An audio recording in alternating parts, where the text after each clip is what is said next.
नमस्कार दोस्तों, जय श्री राम। 3 मई को क्या होगा?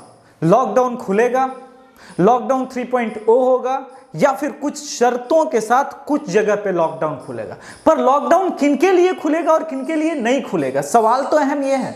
रमजान शुरू हुआ और देश भर में एक सेगमेंट जो है लॉकडाउन की धज्जियां उड़ा रहा है।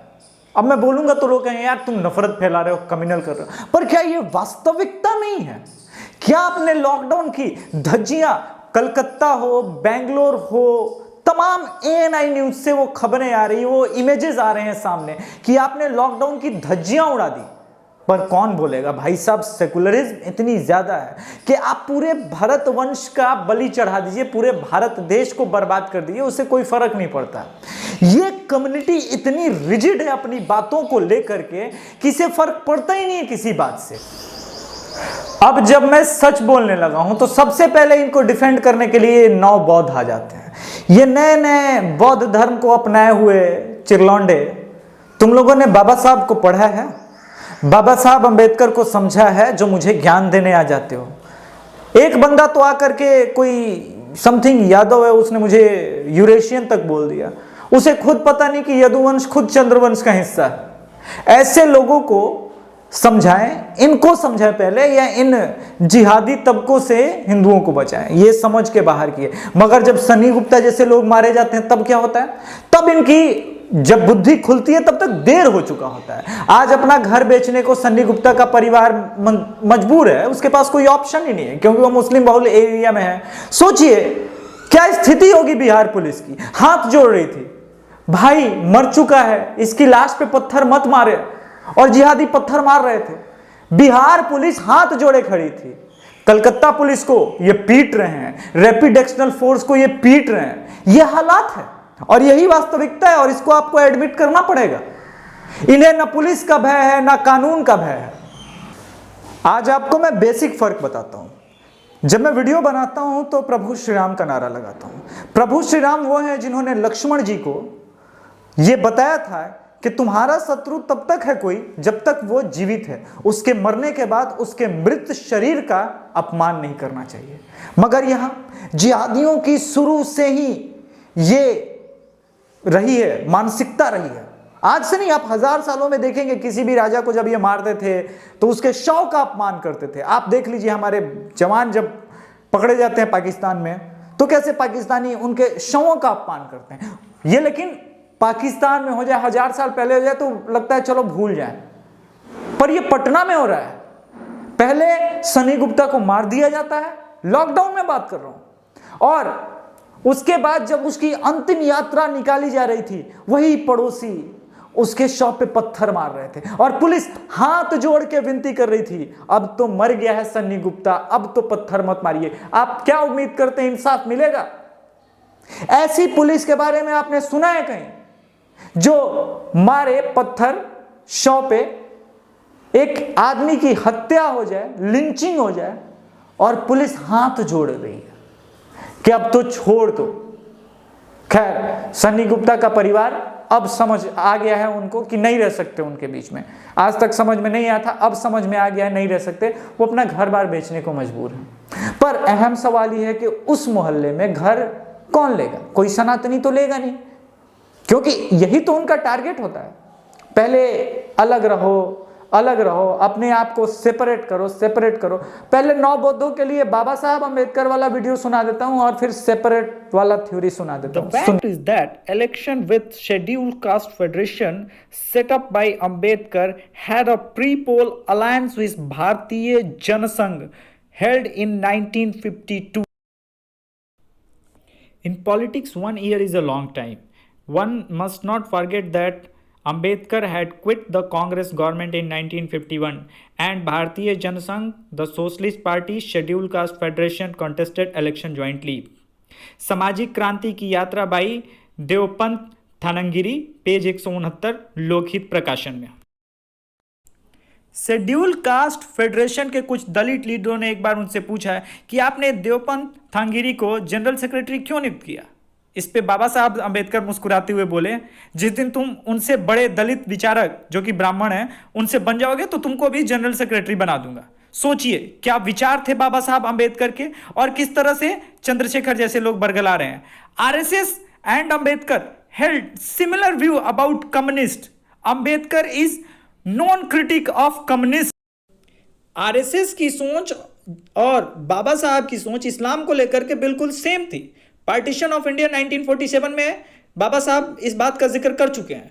आइडियोलॉजिकल डिफरेंस इतना ज्यादा कांग्रेस से हो गया था, तभी तो चुनाव उन्होंने जनसंघ के साथ मिलकर 1952 में लड़ा। यह सोचने की बात है जो जय भीम करते। While we are trying to be united together as Sinhalese, Tamils and Buddhists, Christian and Hindus, it is regretted our Muslim friends are trying to be separated. Our Muslim friends are demanding for separate food system. They are demanding for separate law and order system, separate uniform and dress code, separate education, separate universities, separate and separate. अब अलग अलग message क्या बोले, सीधे सीधे lockdown 3 पे आते हैं और बात करते हैं जिस मुद्दे को लेकर के मैंने शुरू किया था।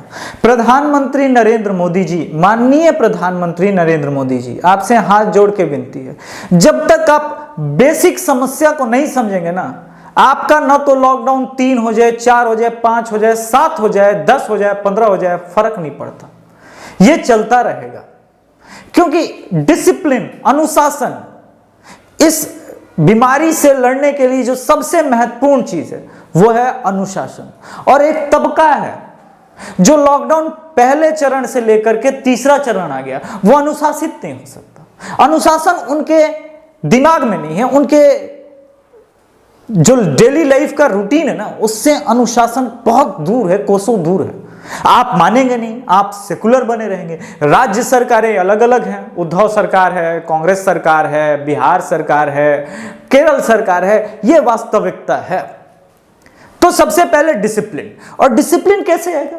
क्योंकि ये तो भाई रैपिड एक्शन फोर्स तक पे अब पत्थर मार रहे हैं, पुलिस हाथ जोड़ रही है जिसके आगे, तो डिसिप्लिन कैसे आएगा? डिसिप्लिन आएगा आर्मी के जरिए।